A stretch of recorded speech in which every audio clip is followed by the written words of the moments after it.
My name's Daniel, 36, and I work as a librarian at a modest neighborhood library in Portland.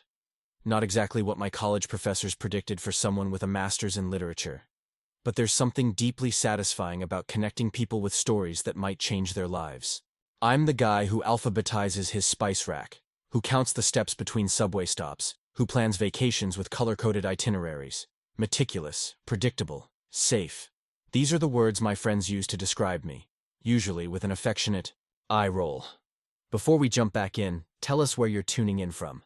And if this story touches you, make sure you're subscribed, because tomorrow, I've saved something extra special for you. Romance has never been my strong suit. My last serious relationship ended 3 years ago, and since then, I've retreated into the comfortable silence of my books and my routines. My best friend Olivia says I'm hiding, but I prefer to think of it as regrouping, taking time to figure out what went wrong before risking my heart again. There's wisdom in caution, right? At least that's what I tell myself when Friday nights find me alone with takeout and a new biography rather than out meeting someone new. The library where I work is a beautiful old building with high ceilings, towering bookshelves, and that distinct smell of paper and possibility. My desk sits near the reference section, giving me a perfect view of the main entrance and the people who wander in seeking knowledge, entertainment, or just a quiet place to escape for a while. I notice the regulars, the college students, with their laptops and energy drinks, the elderly gentleman who reads the newspaper front to back every morning, the harried parents trying to instill a love of reading in reluctant children. But on a rainy Thursday afternoon in April, someone new walked through those doors. She moved with a purposeful grace, scanning the room like she was memorizing every detail. Her hair was a rich auburn with threads of silver that caught the light, cut in a stylish bob that framed a face with laugh lines around her eyes and mouth, evidence of a life fully lived. She wore a green blazer over a simple white blouse, professional but with a vintage brooch that hinted at a more whimsical personality beneath the polished exterior. I watched her approach the information desk where my colleague Tessa was helping an elderly woman find large print mysteries. The newcomer waited patiently, one hand tapping a gentle rhythm on the countertop, the other holding what looked like a list of titles. There was something compelling about her, an energy that seemed to brighten the somewhat dreary day. When Tessa was called away to help with a technical issue at the computers, I found myself moving toward the information desk before I had fully decided to do so. "Can I help you find something?" I asked, adjusting my glasses in that nervous habit. "I've never quite shaken." She turned to me with a smile that transformed her entire face. "I certainly hope so. I'm looking for books on architectural history, specifically about historic theaters. I'm working on a preservation project and need to build my case with solid research." "You've come to the right place," I said, feeling immediately at ease in my role as guide to the library's resources. "We have an entire section on architectural history on the second floor, plus some special collections that might be relevant. I'd be happy to show you." As we walked upstairs, I learned her name was Sarah, and she worked as a consultant for arts organizations. The theater preservation project was her newest passion, a way to save a historic landmark from being demolished for yet another luxury condo development. "It's not just about the building," she explained, her eyes lighting up. "It's about preserving the cultural heartbeat of a community. These spaces hold memories. They've witnessed first kisses and marriage proposals and transformative performances.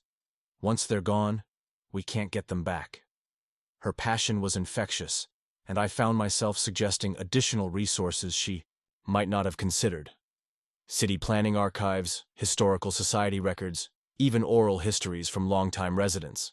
"You're a godsend, Daniel," she said, writing down my suggestions in a small leather-bound notebook.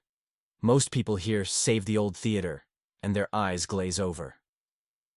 "I believe in preserving stories," I replied, surprising myself with the conviction in my voice, whether they're in books or buildings. We talked longer than I would normally spend with a patron, but there was something easy about our conversation, a natural flow that felt rare and valuable. When she gathered her materials to check out, I found myself not wanting her to leave. "You know," I said, trying to sound casual, "if you were about 45, I'd ask you out for coffee to hear more about your project." The words tumbled out before I could analyze them to death as I usually would. It was a safer version of what I was actually thinking, that she was fascinating and beautiful, and I wanted to keep talking to her, but I'd added that age qualifier as a buffer, a way to make it sound like a joke rather than a genuine interest that made me feel suddenly vulnerable. Sarah paused, a curious expression crossing her face. Then she laughed, a rich, genuine sound that made several patrons look up from their books. "I'm 53, she said, her eyes twinkling with amusement. "Does that scare you, Daniel the librarian?" I felt heat rising to my face, but managed to hold her gaze. "I think I just scared myself more than you ever could." "Well then," she replied, sliding her business card across the counter. "Why don't you call me when you're ready to be brave? I take my coffee with 1 sugar and absolutely no fear." After she left, I stared at her card for a solid 5 minutes. Sarah Bennett, cultural, preservation consultant, a simple email address and phone number printed in elegant serif font. I slipped it into my wallet, already knowing I would call her but needing to pretend I was still deciding. Preparing and narrating this story took us a lot of time, so if you are enjoying it, subscribe to our channel. It means a lot to us. Now back to the story. Tessa sidled up to me with a knowing smirk. Well, well, well. Daniel Phillips actually flirting with a patron. Never thought I'd see the day. I wasn't flirting, I protested weakly. I was being helpful. Oh, please. You gave her the full Daniel Phillips special. The slightly awkward but endearing book recommendations, the excited hand gestures when you talk about primary sources, the whole package. And that line about asking her out? Bold move for our resident hermit. I groaned, covering my face. It wasn't a line. It just came out. "And she gave you her card," Tessa pointed out. "So clearly it worked, whatever it was." The rest of my shift passed in a blur of returned books and reference questions. But my mind kept wandering back to Sarah. There was something about her that had broken through my carefully constructed routine, making me act on impulse for the first time in years. It was terrifying and exhilarating all at once. That evening, I called Olivia to recount the whole embarrassing episode. Olivia has been my best friend since college, a whirlwind of energy and strong opinions who has appointed herself my personal life coach whether I want one or not. "You actually said that? To her face?" Olivia's laughter echoed through my apartment. Daniel Phillips, closet comedian. Who knew? "It's not funny," I groaned, pacing my living room. "I made an absolute fool of myself." "No, you didn't," Olivia said, suddenly serious. "You made a connection. When was the last time that happened? And she gave you her card, which means she wants you to call her." "She's 53, Liv." "And? You're 36. That's a 17-year gap. My parents have a 15-year age difference, and they've been happily married for 40 years. It's different when the woman is older," I argued, though I wasn't entirely convinced by my own words. "Says who? Outdated social norms? The same ones that say librarians should be little old ladies with buns and sensible shoes?" Olivia challenged. "Since when do you care about that stuff?" She had a point. I'd always prided myself on thinking independently, on valuing substance over superficial judgments. Why was I suddenly fixating on something as arbitrary as age? "Look, I'm not saying marry her," Olivia continued, her voice softening. "I'm saying call her, have coffee, talk about old buildings and books and whatever else made you light up today. When was the last time someone made you feel that way?" I couldn't remember, and that realization hit me harder than I expected. The next morning, I found myself staring at Sarah's business card again while waiting for my coffee to brew. The simple act of calling someone shouldn't feel so monumental, but it did. It represented stepping outside the safe, predictable life I'd constructed for myself, since Claire had ended our relationship with the devastating observation that loving me was like loving a character in a book. Dependable, but not quite real. Before I could overthink it further, I dialed Sarah's number. "Sarah Bennett," she answered on the third ring, her voice warm but professional. "Hi, this is Daniel. Daniel Phillips. From the library yesterday?" My voice rose at the end, turning my statement into an uncertain question.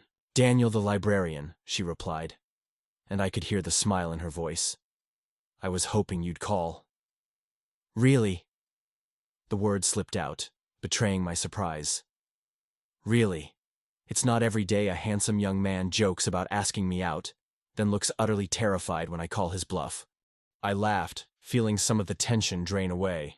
In my defense, terror is my default state when it comes to talking to beautiful women. You think I'm beautiful?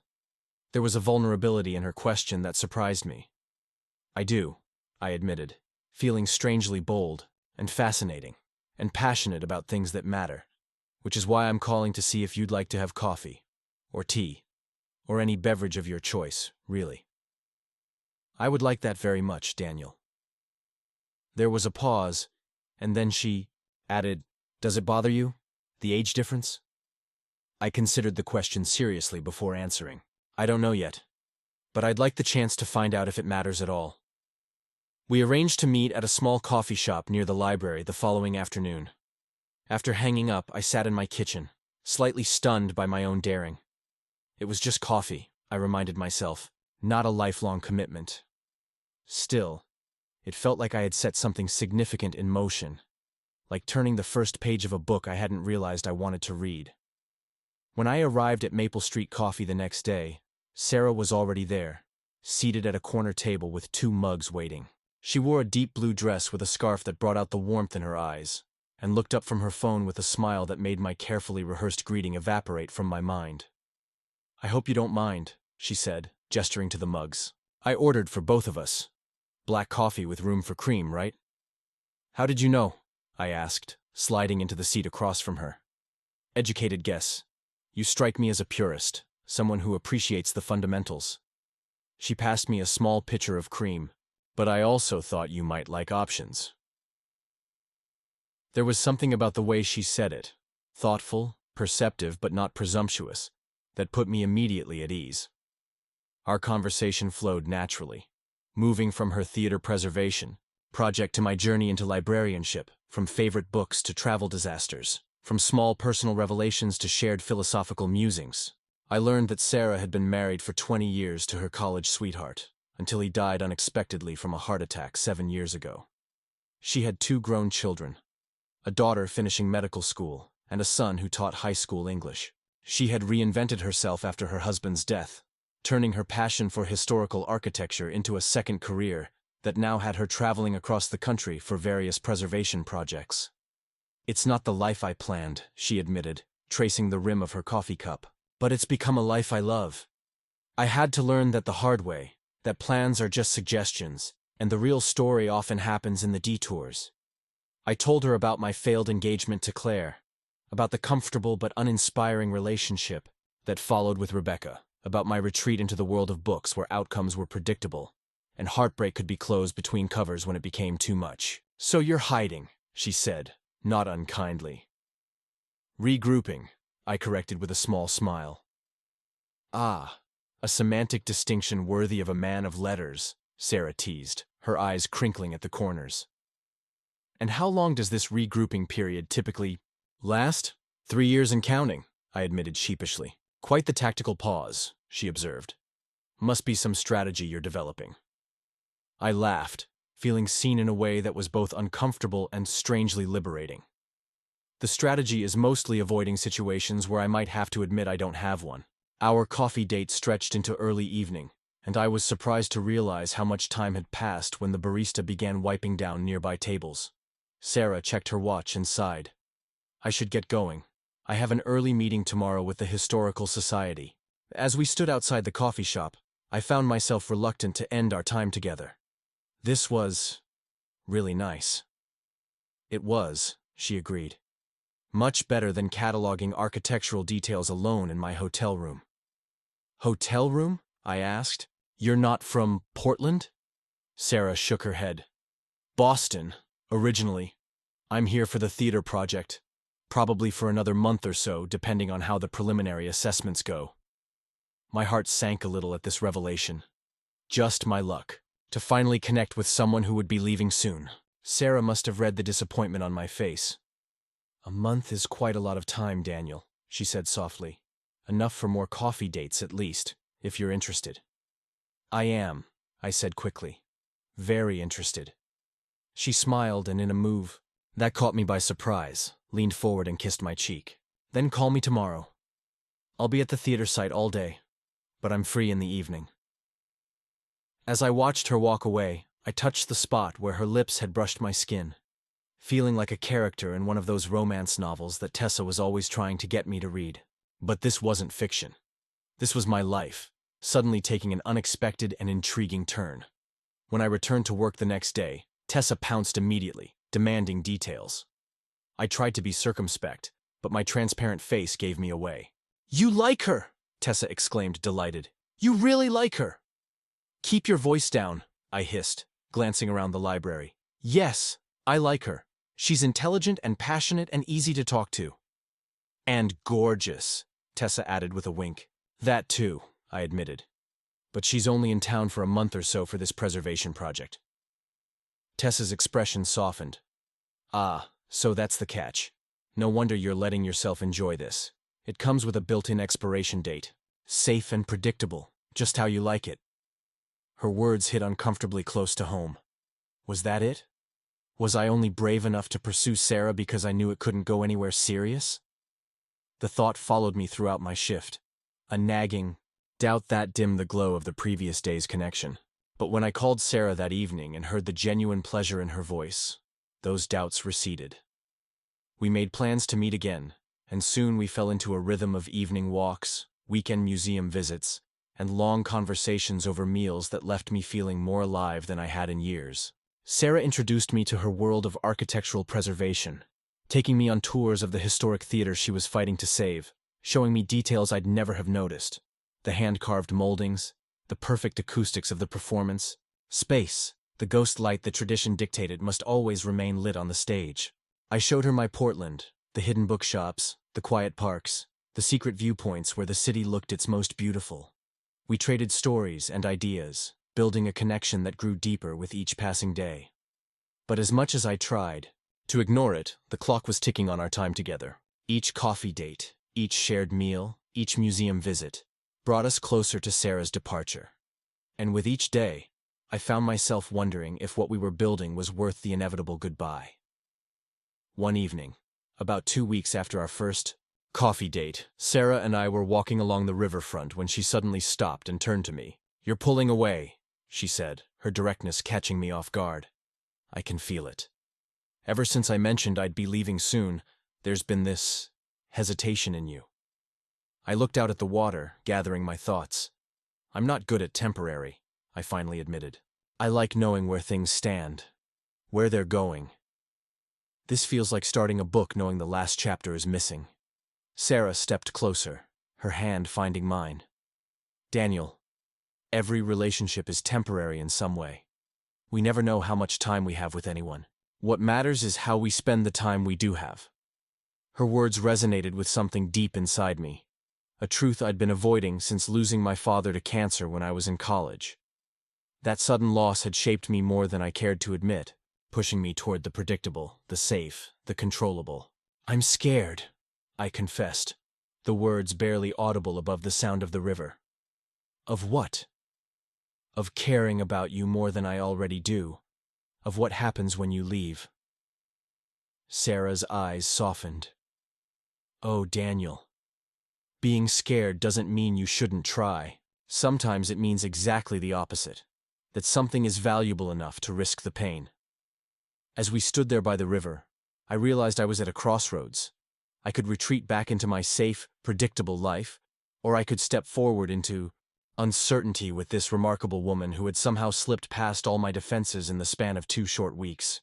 In that moment, with the setting sun painting the water gold and Sarah's hand warm in mine, I made my choice. I leaned forward and kissed her, a gentle question that she answered by drawing me closer, turning the moment into something profound and promising. When we finally pulled apart, both a little breathless, Sarah smiled up at me. "Well, librarian, it seems you've decided to be brave after all." "I'm trying," I said, returning her smile. "One page at a time." As we continued our walk, hands intertwined, I felt a shift within myself. The fear was still there, the uncertainty of what would happen when Sarah's project ended. But alongside it was something new, a willingness to experience this story as it unfolded, without knowing the ending in advance. For someone who had always preferred the safety of books where all answers could be found by simply turning the page, This was perhaps the bravest choice of all. The next few weeks unfolded like chapters in a book I couldn't put down. Sarah and I developed a routine that somehow never felt routine. Wednesday evening walks through the sculpture garden, Saturday mornings at the farmer's market, and spontaneous lunch breaks when she could slip away from the theater project and meet me at the library cafe. Each encounter revealed new layers of Sarah that made me increasingly certain I had stumbled into something extraordinary. It was during one of our Wednesday walks that Sarah first mentioned Eliza, her daughter, in medical school. "She thinks I'm having a midlife crisis," Sarah admitted with a wry smile, as we paused to admire a modern steel sculpture that twisted toward the sky like a question mark. When I told her I was seeing someone younger, she asked if I'd also purchased a sports car or taken up extreme sports. "And have you?" I asked, trying to keep my tone light despite the sudden tension I felt. This was the first time either of us had explicitly acknowledged that we were seeing each other, in any formal sense. Sarah laughed, linking her arm through mine. "The theater project is extreme enough for me, thank you. Fighting city developers and budget committees requires all the adrenaline I can muster." "What did you tell her? About us, I mean." I tried to sound casual, but the question felt weighted with importance. Sarah was quiet for a moment, her eyes following the lines of the sculpture. "I told her that I'd met someone who makes me feel alive again, someone who listens like every word matters and sees beauty in things most people overlook." She turned to face me, her expression suddenly vulnerable. I told her it's complicated and probably temporary, but worth exploring anyway. Her honesty stunned me. In my previous relationships, I'd always been the one insisting on defining boundaries and expectations, on knowing exactly where we stood. Sarah's approach, this embrace of uncertainty, was both terrifying and liberating. "Is that what this is?" I asked, gesturing between us. "Complicated and temporary?" "The temporary part depends on geography and choices we haven't made. Yet," she said carefully. "The complicated part," she smiled. "Well, that's up to us. It can be as complicated or as simple as we decide to make it." Before I could respond, my phone buzzed with a text from Olivia. "Emergency friend meeting. Tonight. 8 p.m. My place. No excuses." I showed Sarah the message, rolling my eyes. "My best friend has summoned me. She does this periodically when she thinks I'm avoiding important life discussions." "Which you never do, of course," Sarah teased. "Never," I agreed solemnly, then broke into a grin. "Except always." Sarah laughed, then checked her watch. "I should get back to the theater anyway. We're meeting with the structural engineer this afternoon." She hesitated, then added, "I'd like to meet her someday. Your friend Olivia. She sounds important to you." The suggestion caught me off guard. Meeting friends felt like a significant step, an acknowledgement that whatever was happening between us wasn't just a temporary diversion. "I'd like that too," I said, surprised to find I meant it. Later that evening, I arrived at Olivia's downtown apartment armed with a bottle of wine and prepared for interrogation. Olivia opened the door wearing her serious conversation outfit, sweatpants and her oldest university hoodie, and immediately pulled me into a hug. "You ghosted me for 2 weeks," she accused, snatching the wine. 2 weeks! I had to hear from Tessa that you've been gallivanting around town with your mystery woman." "I haven't been gallivanting," I protested, following her into the kitchen. "And I texted you 3 days ago." "A meme doesn't count as communication, Daniel." She poured 2 generous glasses of wine and handed me one. "Now sit. Tell me everything." I settled onto her sofa, not entirely sure where to begin. How could I explain what had happened over these past weeks? How Sarah had somehow slipped past all my defenses. How I found myself thinking about her when we were apart. How our conversations ranged from passionate debates about historical preservation to quiet confessions about our deepest fears. "She's not what I expected," I finally said. Olivia snorted. "Well, obviously. You haven't dated anyone in 3 years, and suddenly you're smitten with a woman nearly 2 decades older who doesn't even live here." If predictable, safe Daniel Phillips made sense anymore, the world would stop spinning. "I'm not smitten," I muttered, though the heat rising to my face betrayed me. "Your face is literally turning red right now." Olivia pointed out gleefully. You like her. A lot. I sighed, giving up the pretense. I do. She's incredible, Liv. She's rebuilt her entire life after losing her husband. She's passionate and determined and doesn't take herself too seriously. She asks questions and actually listens to the answers. And she sees things in me that I'd forgotten were there. Olivia's expression softened. That sounds real. It is, but also impossible. She lives in Boston. Her whole life is there. Her work, her kids, her friends, and she's leaving in 2 weeks. 2 weeks is a long time, Olivia said, swirling her wine thoughtfully. Long enough to figure out if something's worth fighting for. Fighting how? I can't move to Boston. The library has other branches. And other cities have libraries too, in case you've forgotten. Olivia, cut me off. Don't create obstacles before you've even decided if you want to overcome them. Her words struck a chord. Wasn't that exactly what I'd been doing?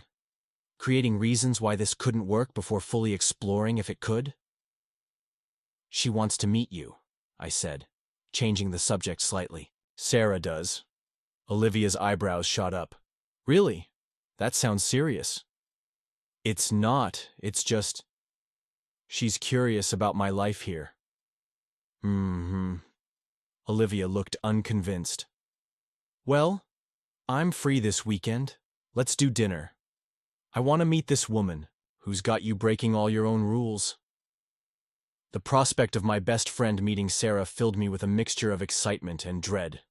Olivia was protective and blunt, a combination that could be overwhelming, but she was also perceptive in ways I often wasn't, especially when it came to relationships. Saturday, I suggested. There's that new place on Division Street she's been wanting to try. Perfect. I'll be on my best behavior, Olivia promised, then added with a mischievous grin. Mostly. The next day at work, Tessa was full of questions about Sarah, which I deflected as politely as possible.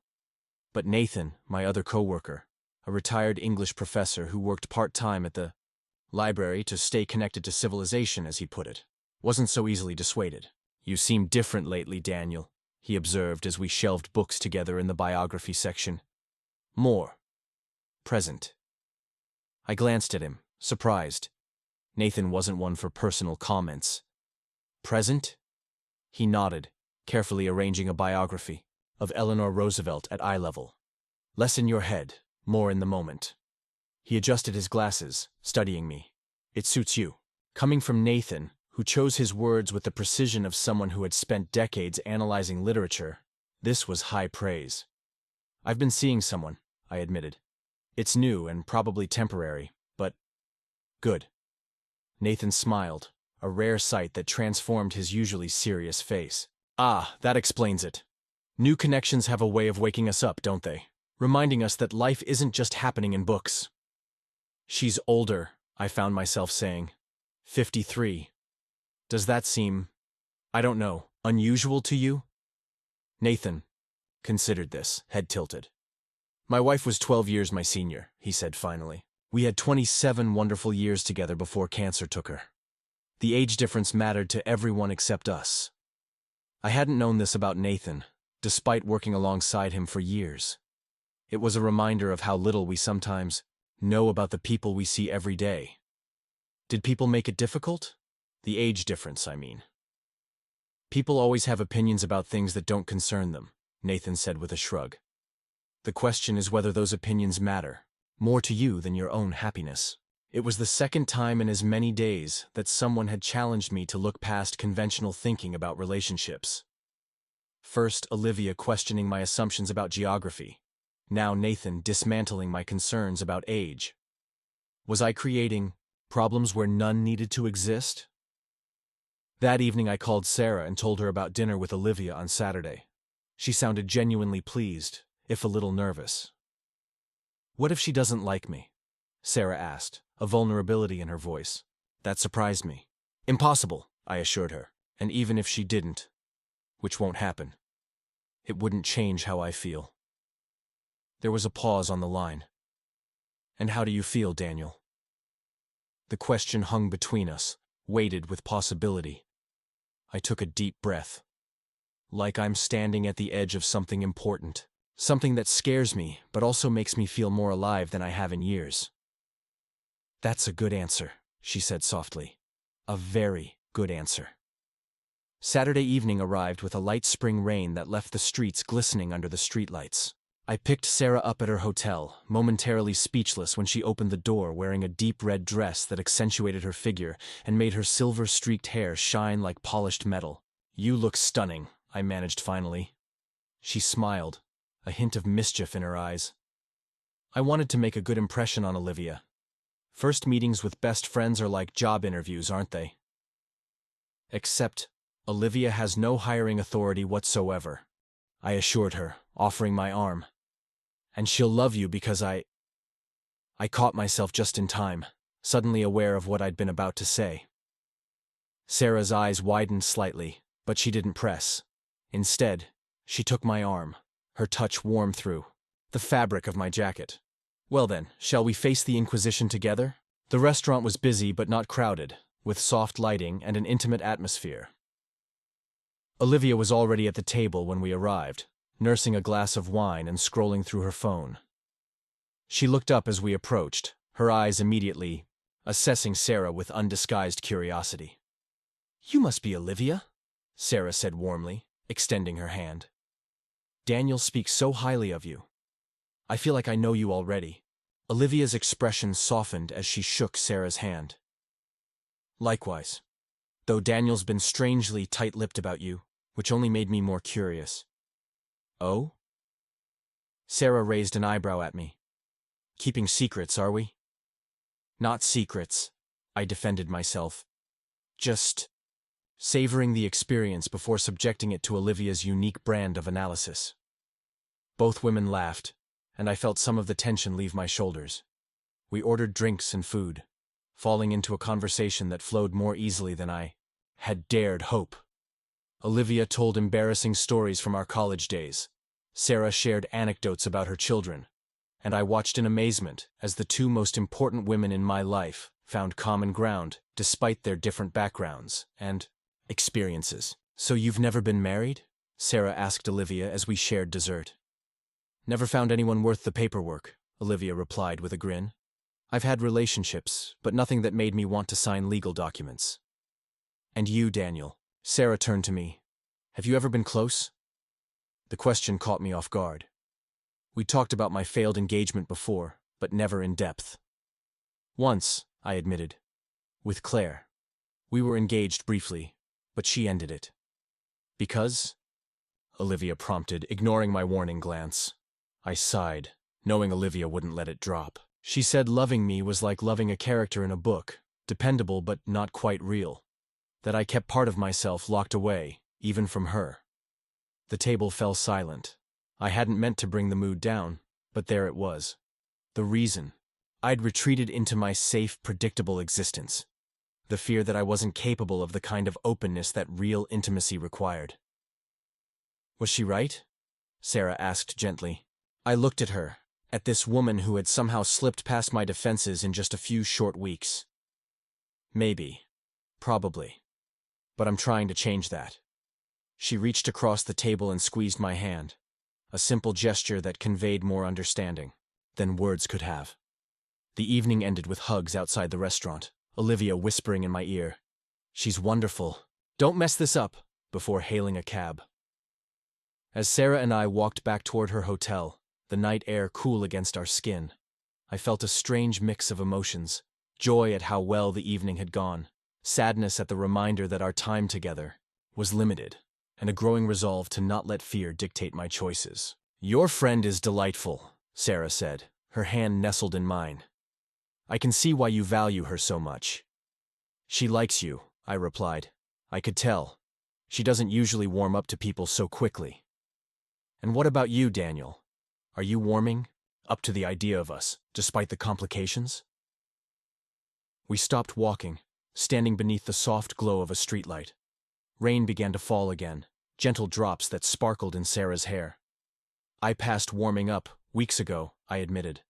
I'm fully invested, which terrifies me because in 11 days you're going back to Boston.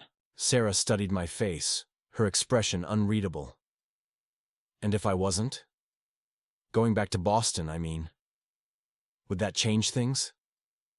My heart rate quickened. What are you saying? I'm saying I've been offered an extension on the theater project. 3 more months. She took a deep breath. And I'm thinking about taking it. The news hit me like a physical force. 3 more months. Not a permanent solution, but more time. Time to explore what we might become together.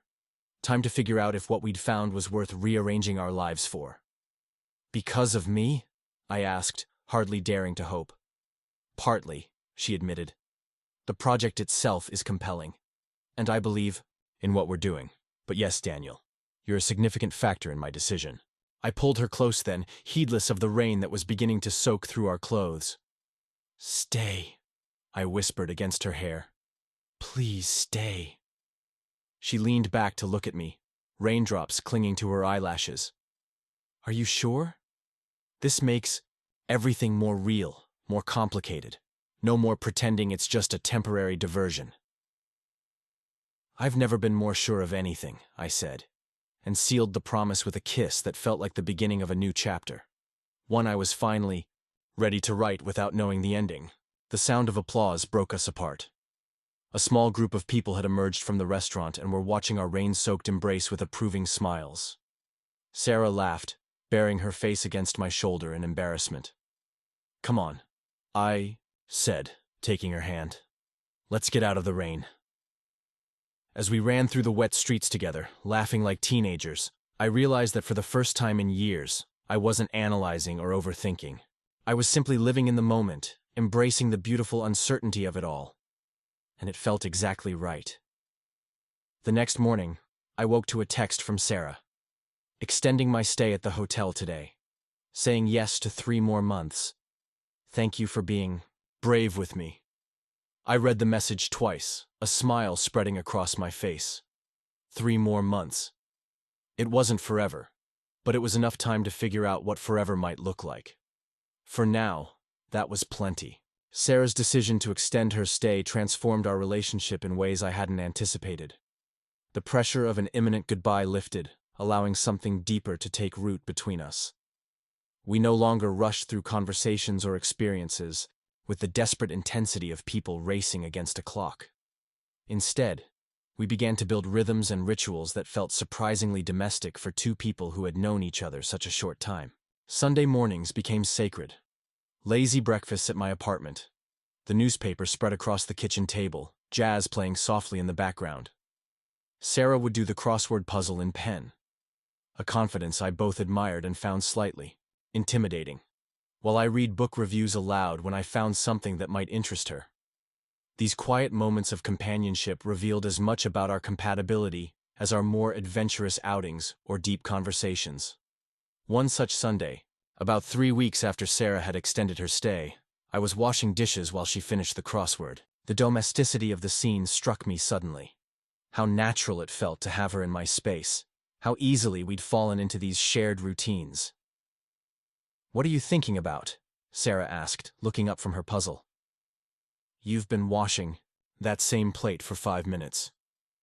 I set the plate on the drying rack, turning to face her. I was thinking how right this feels. You, here, on Sunday morning. Us. Her expression softened. It does feel right, doesn't it? Which is strange, I continued, because by any conventional metric we shouldn't work. The age gap, the geographic distance, the fact that we've known each other for less than 2 months. And yet here we are, she finished, setting down her pen, defying expectations and statistical probabilities. I laughed, moving to sit across from her at the table. That sounds like something I would say. You're rubbing off on me, she said with a smile. Next thing you know, I'll be alphabetizing my spice rack and color-coding my calendar. Would that be so terrible? I asked, only half joking. Sarah reached across the table, taking my hand. Not terrible at all. That's the beauty of relationships, isn't it? How we shape each other in small ways while still remaining essentially ourselves. Her words resonated deeply. In my previous relationships, I'd always felt pressure to either change fundamentally or hide the parts of myself that might seem too rigid, too careful. With Sarah, I felt accepted for exactly who I was, even as she gently challenged me to grow. "My son is coming to visit next weekend," she said, changing the subject. "Jason. He has a few days off from teaching and wants to see the theater project." My stomach tightened. Meeting Sarah's friend Eliza for dinner last week had been one thing. Eliza was around my age and we'd hit it off immediately. But her son was a different matter. "And meet me?" I asked, trying to keep my voice casual. "If you're comfortable with that," Sarah said carefully. "He's curious about you." Curious or concerned? I couldn't help asking. She sighed, running a hand through her hair. "Both, probably. He's protective. After his father died, he took on this role as family guardian. But he trusts my judgment, Daniel." I nodded, pushing past my initial anxiety. Meeting her son was a logical next step, a way of acknowledging that what we were building had substance and longevity. "I'd like to meet him," I said finally, though I reserved the right to be moderately terrified. Sarah laughed, relief evident in her expression. "Noted. And just so you know, he's bringing his girlfriend, which should divide his scrutinizing attention." "Small mercies," I replied with a grin. The prospect of meeting Jason occupied my thoughts throughout the week. I found myself wondering what he would be like, if he would resemble Sarah, if he would see me as an interloper, or a positive addition to his mother's life. The fact that these questions mattered so much to me was itself significant. Evidence of how deeply I was investing in a future with Sarah. At work, I shared my nervousness with Nathan during a quiet afternoon shift. He listened thoughtfully, then offered his perspective. "Children, even adult ones, are primarily concerned with their parents' happiness," he said, shelving a worn copy of Pride and Prejudice with careful hands. "If you make Sarah happy, truly happy, her son will come to accept you, regardless of your age or any other factor he might initially question." "What if he doesn't?" I asked, voicing the fear that had been nagging at me. "Then you and Sarah will navigate that challenge together," Nathan replied simply. "That's what partners do." Partners. The word caught me by surprise. Was that what Sarah and I were becoming? Partners in each other's lives, sharing not just joy but challenges, building something designed to withstand difficulties? The thought both thrilled and terrified me. My instinct for self-protection urged caution, reminded me of past heartbreaks, and the complicated reality of our situation. But another part of me, a part that had been dormant for too long, recognized that anything truly valuable involves risk. Friday evening found me pacing my apartment, checking and rechecking details before Sarah arrived with Jason and his girlfriend May. I'd prepared a simple dinner, cleaned thoroughly, and even bought fresh flowers for the table. All attempts to create a welcoming environment, to present myself as stable and thoughtful. When the doorbell rang, I took a deep breath and opened the door to find Sarah smiling encouragingly, flanked by a tall young man with her same warm eyes and a petite woman with an artistic air about her.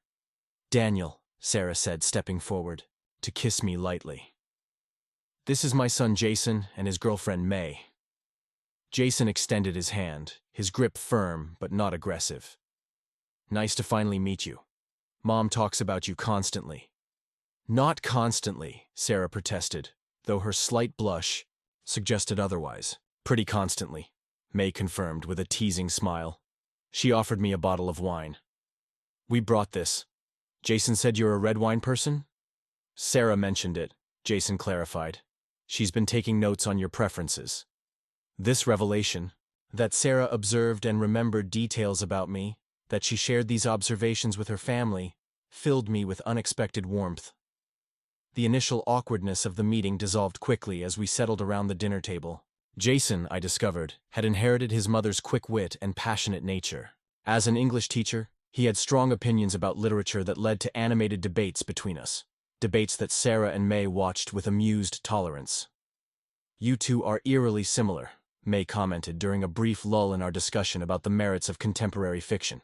"It's like watching intellectual mirror images with a 20-year age gap." Jason considered this, glancing between Sarah and me. "I can see it," he admitted.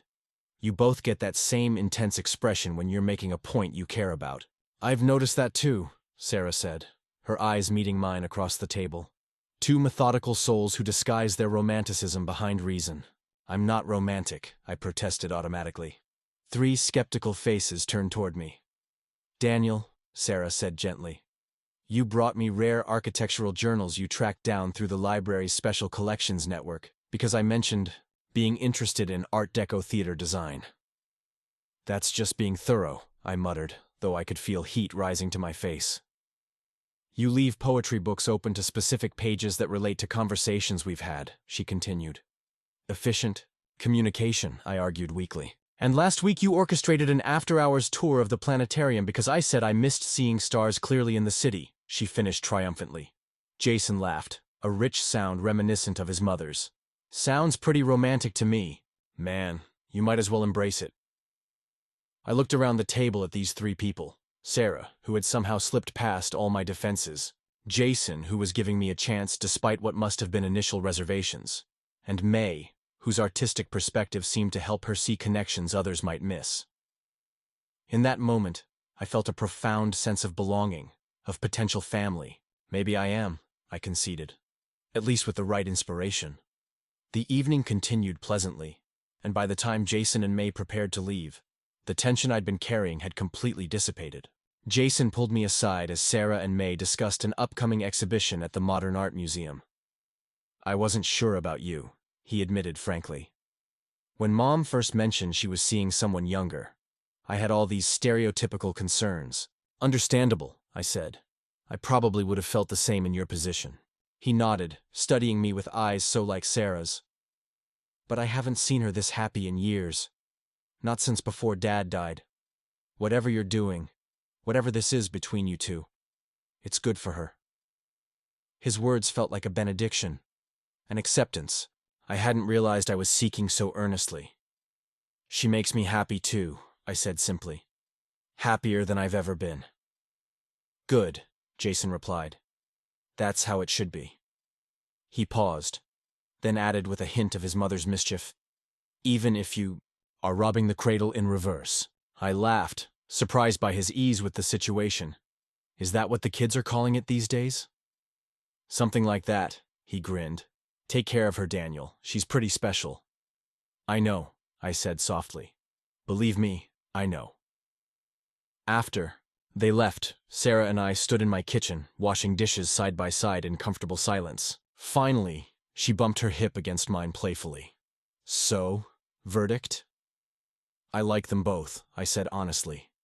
Jason is. He's a lot like you. Thoughtful, but direct. He liked you too, Sarah assured me. I could tell. He actually said as much, I admitted. Which was a relief. I've been more nervous about meeting him than I care to admit. Sarah set down the dish towel and turned to face me. Because his opinion matters to you. Because you matter to me, I corrected.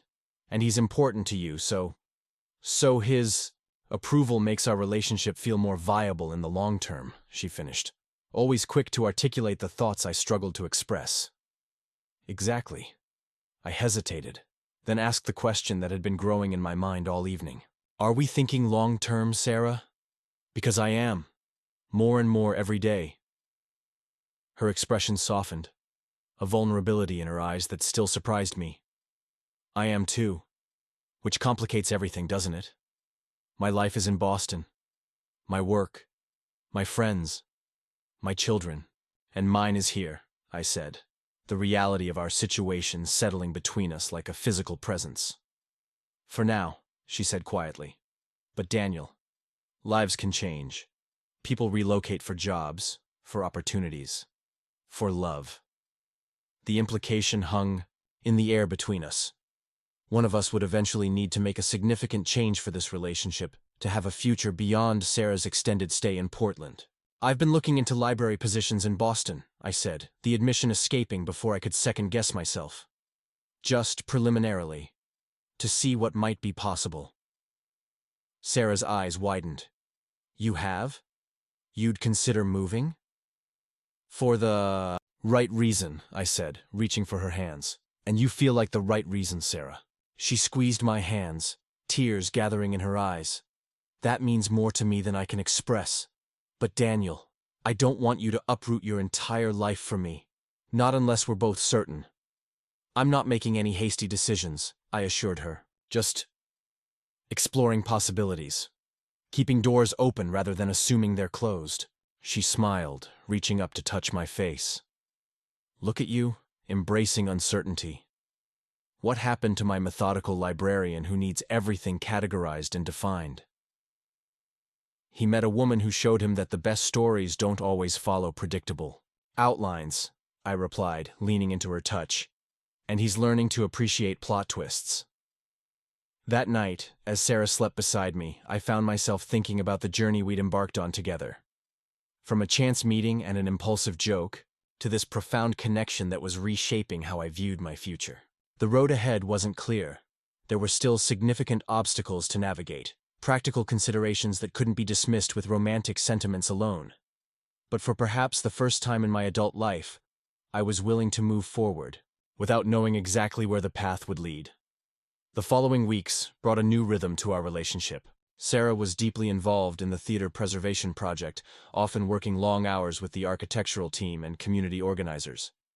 I threw myself into research about library systems in Massachusetts, quietly exploring professional possibilities while also focusing on my current responsibilities.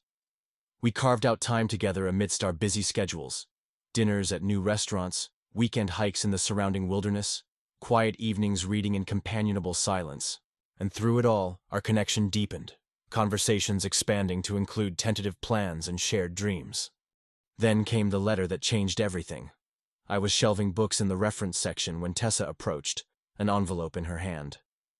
"This came for you," she said, curiosity evident in her voice. Fancy letterhead, Boston Public Library. My heart jumped. 3 weeks earlier, I'd submitted an application for a position in their rare books department, a perfect fit for my expertise and experience.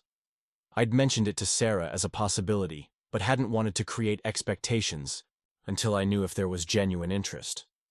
"Thanks," I said, taking the envelope with what I hoped appeared to be casual interest. Tessa lingered, clearly hoping for more information.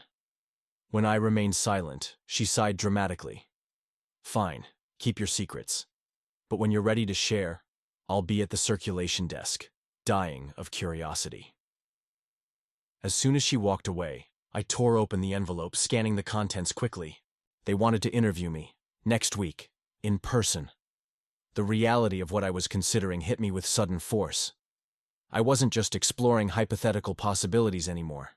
This was concrete, a potential path forward that would require me to leave Portland, my job, my apartment, everything familiar, to build a new life in Boston, with Sarah.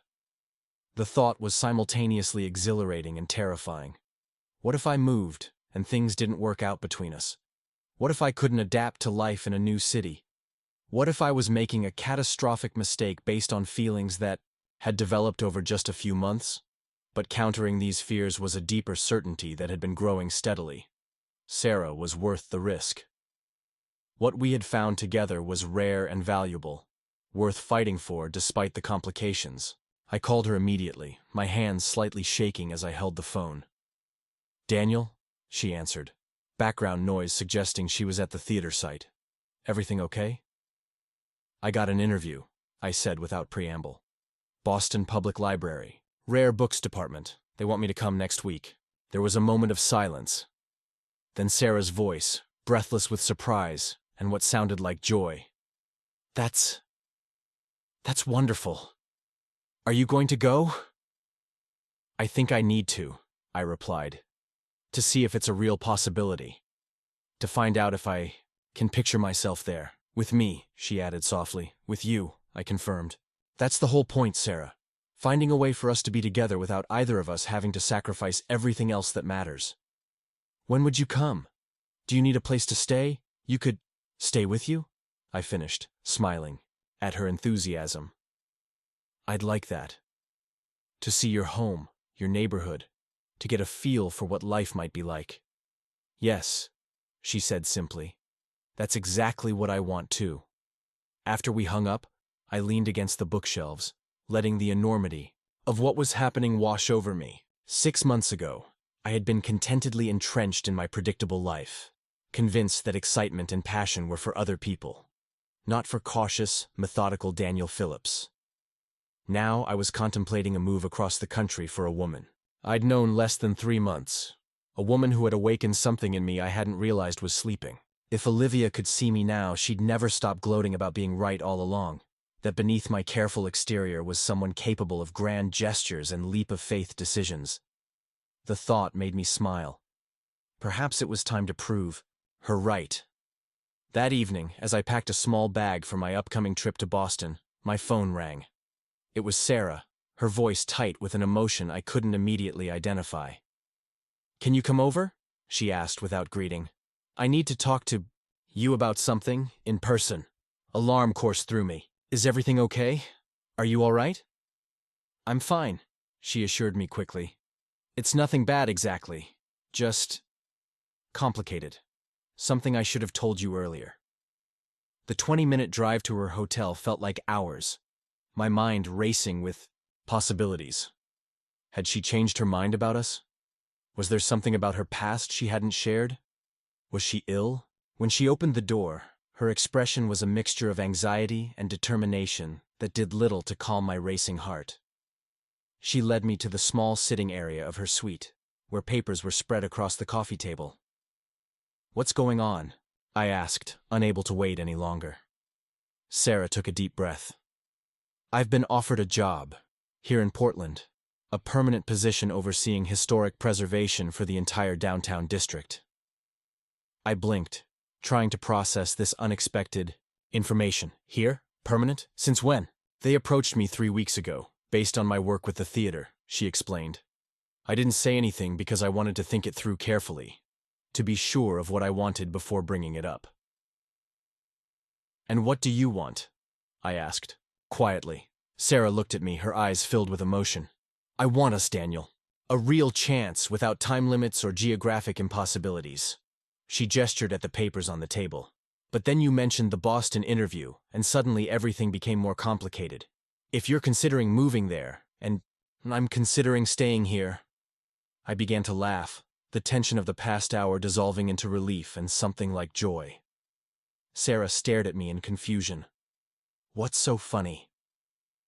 "Us," I said, reaching for her hands. "Both of us secretly planning to uproot our lives for each other, afraid to say it out loud in case it was too much, too soon." Understanding dawned in her eyes, followed by her own laughter. "We're quite a pair, aren't we?" "We are," I agreed, pulling her close. "But Sarah, this is your career, your passion. If this job is what you want—" "You're what I want," she interrupted. "The job is amazing, yes, but I was willing to take it mainly because it would allow me to stay here, with you." The weight of her words settled over me. How long had it been since someone had put me first in such a significant way? Had anyone ever done so? "Let's slow down," I suggested, my librarian's instinct for careful consideration asserting itself. "I'll still go to Boston for the interview. You haven't accepted this position yet. Let's gather all the information before either of us makes a life-changing decision." Sarah nodded, visibly relieved. "That's very reasonable. Very you." "But Sarah," I added, needing her to understand something crucial. "Wherever we end up, together is what matters most to me. Boston or Portland or somewhere else entirely. The city is just geography. Your home." Her eyes filled with tears, and she leaned forward to kiss me. A kiss that felt like a promise, a beginning, a future unfolding with possibilities neither of us could have imagined that rainy day when I'd made my awkward joke about asking out a 45-year-old. As we held each other in the quiet hotel room, I marveled at how thoroughly Sarah had changed my life in just a few months. Not by demanding I become someone else, but by helping me discover who I truly was beneath the careful routines and self-protective habits. A man capable of taking risks for something that mattered. A man brave enough to choose uncertainty over safety when the potential reward was great enough. A man falling deeply, irrevocably in love. Boston in early summer was nothing like I'd imagined. The historic streets hummed with energy, stately brownstones standing in sharp contrast to gleaming glass towers. Students lounged in parks, Tourists navigated the Freedom Trail with maps and cameras, and locals moved with the purposeful stride of people who knew exactly where they belonged in this tapestry of old and new. "What do you think?" Sarah asked. As we walked along the Charles River, the interview at the Boston Public Library now behind me. The afternoon sun glinted off the water, sailboats dotting the horizon like white punctuation marks. "It's beautiful," I admitted, taking in the skyline. "Different from Portland. More intense somehow." "But not in a bad way?" There was a hint of anxiety in her voice that touched me. This confident, self-assured woman who rarely showed vulnerability was concerned about whether I could see myself in her city. I stopped walking, turning to face her. "Not in a bad way at all. There's an energy here that's infectious. I can feel the history in every brick, the innovation in every new building. It's a city of contrasts, just like us?" she finished, with a smile. "Exactly." I took her hand, intertwining our fingers. "The interview went well, Sarah. Better than well. They seemed genuinely interested, asked thoughtful questions about my experience with rare manuscripts, even showed me the collection I'd be working with." Hope flickered across her face. "So you could see yourself here? Working at the library, living in Boston?" "I could," I said honestly. "But the question isn't just whether I could see myself here. It's whether that's the best path forward for both of us." We continued walking, the conversation pausing as we navigated around a group of college students sprawled on the grass, textbooks abandoned in favor of the perfect summer day. "I haven't accepted the Portland position yet," Sarah said finally. "I asked for another week to decide. They're eager to have me, but they understand this is a major life decision." "I appreciate that," I replied. "It gives us time to consider all the options carefully." Sarah laughed softly. Always the methodical librarian, even in matters of the heart. I smiled, recognizing the affection behind her teasing. "Some habits are hard to break. But Sarah, there's something I need to say. Something I've been thinking about since I arrived here yesterday." We reached a bench overlooking the river and sat down, the sounds of the city creating a gentle backdrop to our conversation. Sarah waited, her expression open and attentive. "Seeing your home, your neighborhood, meeting more of your friends. It's made something very clear to me," I began, gathering my thoughts carefully. "You have roots here, deep, meaningful connections, the kind that take decades to build. Your children visit regularly. Your neighbors know your name. You have favorite cafes where the staff starts making your order when you walk in the door. This is where you rebuilt your life after losing your husband." Sarah nodded slowly, uncertainty in her eyes.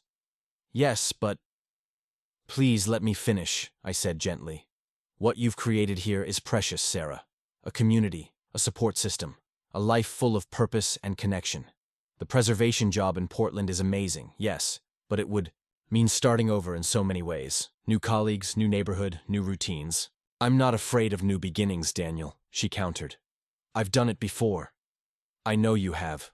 You're one of the bravest people I've ever met." I took her hands in mine. "But I've been thinking about what it means to truly love someone. Sometimes it means making bold, dramatic changes. Moving across the country, starting a new job, reinventing yourself. But sometimes, maybe the most profound act of love is recognizing what the other person needs to thrive and making choices that protect that." Realization dawned in her eyes. "Daniel, are you saying—" "I'm saying that if I get offered this position at the Boston Public Library, I'm going to take it."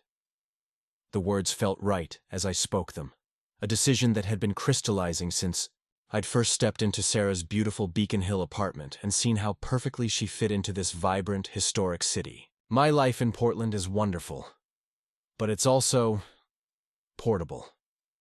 My closest relationships, with Olivia, with Nathan and Tessa, those can withstand distance. I have fewer entanglements, fewer deep roots. But your apartment, your routines, all the things that make you feel secure," Sarah protested. I smiled, recognizing how well she understood me. "I'm discovering that security isn't just about familiar places and predictable patterns. It's about knowing who you are and what matters most. And what matters most to me now is building a life with you, Sarah. A life where both of us can flourish. Tears gathered in her eyes. Are you sure? This is an enormous change, Daniel. I don't want you to resent me later if… I won't, I said with certainty. Because this isn't a sacrifice, Sarah. It's a choice. A choice I'm making with clear eyes and a full heart, as they say. She laughed through her tears. Did you just quote Friday Night Lights to me? Did I? I grinned. See, I'm full of surprises. Imagine how many more you'll discover when we're in the same city permanently. Sarah leaned against me, her head resting on my shoulder as we looked out over the river. So, we're really doing this? Taking this leap together? We are, I confirmed. Assuming I get the job offer, of course. Let's not get ahead of ourselves. Always the pragmatist, she teased, then grew serious. But Daniel, what if they don't offer you the position? What then? It was a fair question, one I'd been considering since the interview. Then we look at other options. Other libraries in Boston, academic positions, research roles. I have transferable skills and excellent references. Or maybe we reconsider your Portland offer. The point is, we'll figure it out together. Together, she repeated, as if testing the word. I like the sound of that. So do I said softly. We sat in comfortable silence, watching the changing patterns of light on the water as afternoon shifted toward evening. I marveled at how far I'd come from that rainy day in the library when Sarah had first walked in. The man who had made that awkward joke about asking out a 45-year-old would hardly recognize the person I was becoming. Someone willing to embrace uncertainty, to make bold choices based on feelings rather than careful calculations of risk and reward. You know what I keep thinking about? Sarah said, interrupting my reflections. What's that? How close we came to never meeting at all. She shifted to look at me. If the Preservation Society hadn't selected that specific theater, if I had declined the project, if I had gone to another library for my research, 1,000 little coincidences had to align for us to find each other. The thought sent a shiver through me.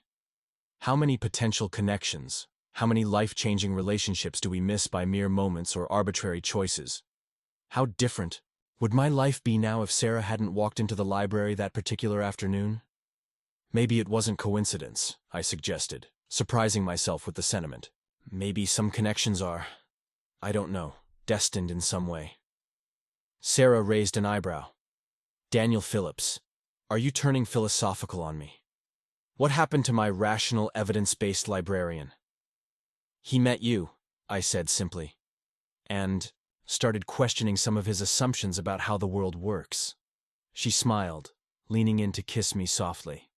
I like this version of you, the one that leaves room for mystery and serendipity alongside all those carefully organized facts. I'm learning, I admitted. It's a work in progress. Aren't we all? She replied. That evening, we had dinner with Sarah's daughter Eliza and her fiancé Marcus at their apartment in Cambridge. Unlike my first meeting with Jason, I felt relaxed and at ease, confident in my growing place in Sarah's life. Eliza was warm and welcoming, clearly happy to see her mother so animated and joyful.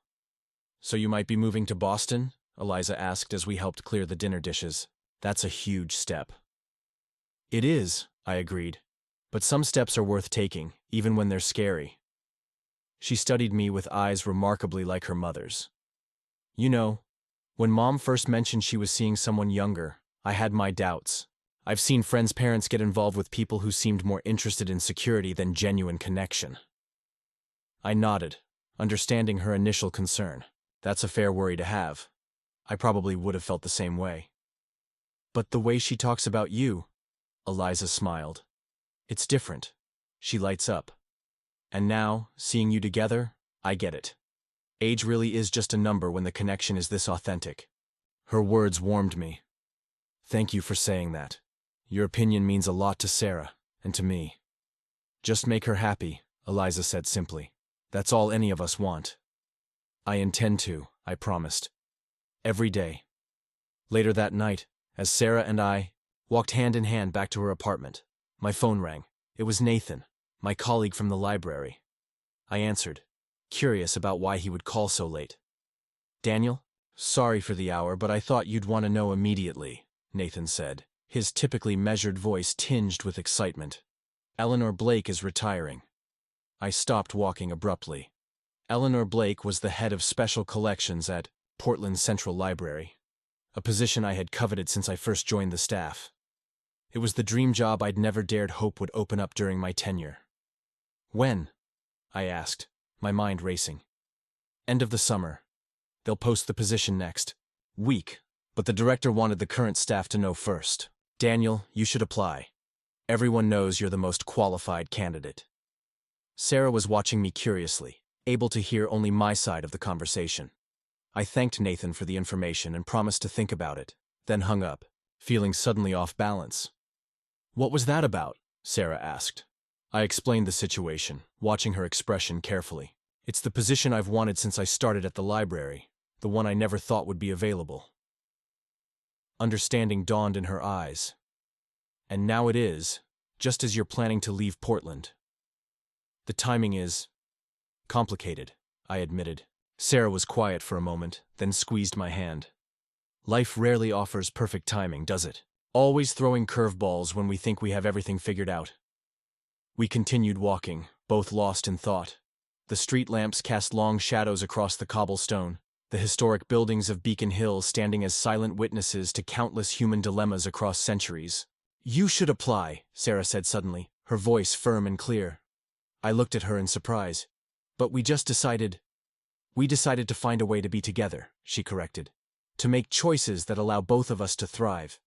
This position, at Portland Central, it's your dream job, isn't it? The culmination of everything you've worked for. I couldn't deny it. Yes, but… No buts, she interrupted gently.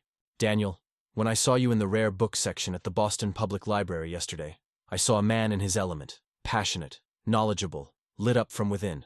That's what I want for you, what I want for us both. Work that matters, that fulfills us. But if I take the position in Portland, and you take the preservation job there, we're making the same decision we just stepped back from, both of us changing our lives simultaneously. It feels… risky. Sarah laughed softly. Life is risky, Daniel. Love is risky. There are no guarantees, no matter how carefully we plan. Her words resonated with a truth I was still learning to embrace. We arrived at her apartment building, but instead of going inside, Sarah led me to a small garden area in the courtyard. We sat on a stone bench beneath a flowering dogwood tree, the scent of blossoms sweet in the night air. I've been thinking, she said, her expression thoughtful, about what you said earlier, how my life here has deep roots, how I've built something meaningful in Boston. I nodded, waiting for her to continue. You were right about that, she acknowledged. But what you didn't consider is that I'm at a different stage of life than you are. My children are grown. My career has already had one complete arc, from ambitious young designer to established professional. I've lived the life I planned with David, watched our children grow up in this city. She took my hands, her eyes intent on mine. Maybe it's time for a new chapter, Daniel. A second life in a new place with you. Maybe Portland isn't just your city that I'd be moving to, but our city that we'd be building a life in together. Her words stunned me. Sarah, are you saying… I'm saying we have options. Real ones.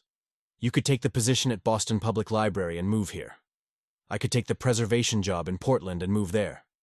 We could both stay where we are for now and navigate a long-distance relationship until a clearer path emerges. Or… she smiled. We could both take these new opportunities in Portland and see what we can build together there. The breadth of possibilities stretched before us, each with its own challenges and rewards. What struck me most was not the logistics, but the underlying truth, that Sarah and I were committed to finding a way forward together, regardless of geography or circumstance. What do you want, Sarah? I asked softly. Not what you think would be practical or what would make the most sense on paper. What does your heart tell you? She laughed, a sound of pure joy that lifted my spirits. Look at you, asking about feelings instead of facts. I've been a terrible influence. The best influence, I corrected with a smile. Now, answer the question. Sarah grew quiet, her expression turning inward as she considered. My heart tells me that at 53, I'm not too old for adventure. That starting fresh in a new city with someone who makes me feel truly seen would be terrifying and wonderful in equal measure. That perhaps my experience in Boston could help me make an even greater impact in Portland, where preservation is still finding its footing. Hope bloomed in my chest. So, you're considering taking the Portland job? For real? Not just as a theoretical option? I am, she confirmed. If you decide to pursue the special collections position, I think we should both take these opportunities in Portland. Build something new together. The decision crystallized in that moment, not from careful analysis or weighing of pros and cons, but from a deeper wisdom. The right path forward suddenly seemed clear, as if it had been waiting patiently for us to discover it. I love you, I said, the words emerging without premeditation or anxiety, simple, true, powerful. Sarah's eyes widened, then softened. I love you too, Daniel. More than I thought possible when I walked into your library that rainy afternoon. We sealed this mutual declaration with a kiss that felt like a promise, a beginning, a future unfolding with possibilities neither of us could have imagined months ago. The next morning, I called the Boston Public Library and withdrew my candidacy for the rare books position, explaining that personal circumstances had changed. By afternoon, I'd emailed Portland Central's director expressing my interest in the upcoming special collections vacancy. Sarah called the Preservation Society and formally accepted their offer, her voice steady and sure as she committed to relocating to Portland by the end of the summer. With these decisions made, a curious sense of peace settled over us. The anxious deliberation of recent days gave way to excited planning. Sarah would need to sell her apartment. I would need to find a larger place in Portland that could accommodate her furniture and books alongside mine. We would need to establish a timeline for her transition. But beneath these practical considerations was a profound certainty that we were moving in the right direction, together.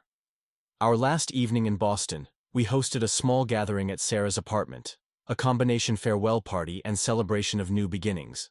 Jason and May drove in from Providence, Eliza and Marcus brought champagne, and several of Sarah's closest friends came to offer support for her unexpected but exciting new chapter.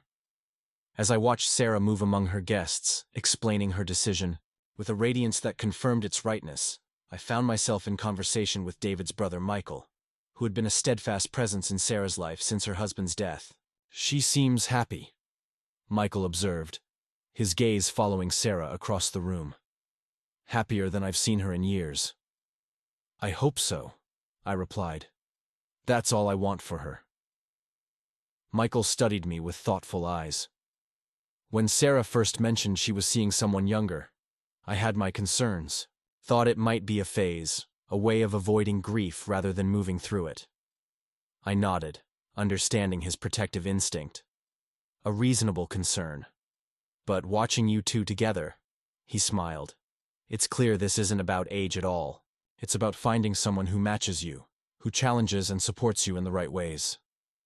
That's exactly it, I agreed, grateful for his perception. Sarah doesn't make me feel younger or older. She makes me feel more fully myself. Michael raised his glass in a small toast. To authentic connection, whatever form it takes. I clinked my glass against his, feeling a surge of gratitude for this man's acceptance, for the way Sarah's loved ones were embracing our unconventional path forward. Later, as the party wound down and guests began to depart, Sarah found me on the balcony, gazing out at the Boston skyline illuminated against the night sky. She slipped her arm around my waist, leaning her head against my shoulder. Having second thoughts? She asked softly. I turned to face her, taking in the silver threads in her auburn hair, the laugh lines around her eyes, the quiet confidence in her bearing, all the details that had captivated me from the beginning. Not a single one, I assured her. Boston is beautiful, but our future is in Portland. Our future, she repeated, savoring the phrase. I like the sound of that. So do I said, drawing her closer. Though I have to admit, I never imagined it would begin with a silly joke about asking out a 45-year-old. Sarah laughed, the sound carrying on the night breeze. Life's full of surprises when you're brave enough to embrace them. As we stood together, looking out over the city Sarah was preparing to leave, I marveled at the journey that had brought us here. 6 months ago, I had been contentedly entrenched in my predictable life, convinced that passion and adventure were for other people. Now I was embarking on the greatest adventure of all, building a shared life with a woman who had shown me that love isn't about finding someone who fits neatly into your existing world, but about creating a new world together, one that's big enough for both your dreams. The road ahead wouldn't be without challenges. There would be adjustments and compromises, moments of doubt and uncertainty. But standing there with Sarah, I felt ready to face whatever came our way. Because some connections are worth the risk, worth the leap of faith, worth reshaping your entire life to nurture and protect. Sometimes the most profound adventure isn't traveling to distant lands or pursuing adrenaline-fueled experiences, but simply opening your heart to unexpected love, regardless of age or circumstance or conventional expectations. In that quiet act of courage lies the potential for a life more extraordinary than any carefully planned existence could ever be. And as Sarah turned to me with eyes full of promise and possibility, I knew with absolute certainty that our greatest chapters were still waiting to be written, together. 3 months later, I stood in the middle of our new home, a charming craftsman near Portland's Laurelhurst Park with enough bookshelves to satisfy even 2 bibliophiles like Sarah and me. Moving boxes surrounded us, some emptied and flattened, others still waiting to be unpacked. The merger of our lives was taking physical form, as Sarah's antique writing desk now stood across from my reading chair, her colorful abstract paintings brightening walls that had once held only framed maps and vintage book covers. "What do you think?" Sarah asked, emerging from the kitchen with 2 mugs of coffee. She handed one to me, surveying the organized chaos with the practiced eye of someone who had orchestrated multiple moves throughout her life. "Will it ever feel like it's truly ours instead of yours plus mine?" I took a sip of coffee, considering the question. "I think it already does. Look there." I pointed to where her collection of architectural photography books now sat alongside my literary biographies. "They look like they've always belonged together." Sarah smiled, leaning against me. "Like us?" "Exactly like us," I agreed, kissing the top of her head. The past 3 months had been a whirlwind of transitions. Sarah had successfully sold her Boston apartment, said emotional goodbyes to neighbors and colleagues, and spent 2 weeks helping Eliza plan her upcoming wedding before finally relocating to Portland. I had interviewed for and been offered the special collections position at the library, a role I would begin in 2 weeks after helping Sarah settle in. The theater preservation project that had first brought Sarah to Portland was now moving into its final phases, the historic building saved from demolition and undergoing careful restoration. Sarah's new role overseeing preservation for the downtown district had already connected her with passionate community advocates and fellow history enthusiasts. She was building her own network in Portland, creating space for herself that existed independently of me or our relationship. We were navigating this new chapter with both excitement and occasional trepidation. There had been moments of doubt, like when Sarah's moving truck was delayed for a week, leaving her living out of suitcases in my too small apartment, or when I had a panic attack the night before we signed the mortgage papers for our new home, suddenly overwhelmed by the magnitude of the commitment we were making. But each challenge had ultimately strengthened our certainty that we were on the right path. We were learning to communicate better, to recognize when one of us needed space or support, to blend our different approaches to life's problems into solutions that honored both perspectives. "Olivia called while you were in the shower," Sarah mentioned, setting her coffee down to open another box labeled Kitchen, Fragile. "She and Rob want to bring dinner over tonight as a housewarming gift. I told her that would be wonderful, but they should be prepared for lawn chairs at the dining table since our furniture won't be delivered until tomorrow." I laughed, picturing my fastidious friend trying to balance a plate of food on her lap. "She'll survive. She's been dying to see the house anyway. And to check on me," Sarah added with a knowing smile. "To make sure I'm treating her best friend properly." "As if that were in question," I replied, wrapping my arms around her from behind as she unwrapped dishes from newspaper. "You've charmed everyone in my life, from Olivia to Nathan to the barista at my favorite coffee shop. They all like you better than me now." Sarah laughed, turning in my embrace. "Not possible. Though Nathan did offer to show me his rare first editions next week, which I understand is a high honor."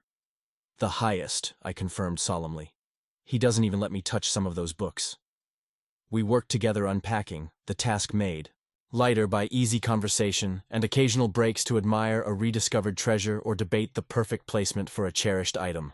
As afternoon sunlight filtered through the stained glass panels of our front door, casting prisms of color across the hardwood floors, I was struck by a profound sense of rightness. This home, this life we were building together, felt more authentic than anything I'd created on my own. Not because Sarah had changed me fundamentally. I was still the methodical, thoughtful person I'd always been. But because her presence in my life had expanded my understanding of what was possible, of how much richer existence could be when shared with someone who truly saw and accepted you. "Do you ever think about that first day?" I asked, as we collapsed onto the couch, surveying our progress. "When you came into the library looking for architectural books, and I made that ridiculous joke?" Sarah smiled, her eyes crinkling at the corners in the way that still made my heart skip. "Often, especially the look on your face when I told you I was 53. Pure panic mixed with intrigue." "Accurate assessment," I admitted with a laugh. "I still can't believe I said that out loud. It wasn't even a good line. But it was honest," Sarah said, reaching for my hand. "And honesty, even awkward honesty, is a rare and precious thing. It's what I fell in love with first. How transparently your thoughts show on your face. How you never pretend to be anything other than exactly who you are." Her words touched something deep within me.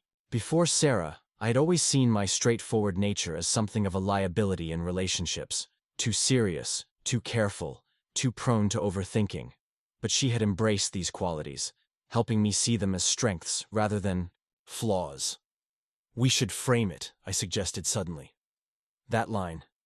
Put it somewhere in the house as a reminder of how unexpected beginnings can lead to the most meaningful journeys." Sarah's eyes lit up. "I love that idea.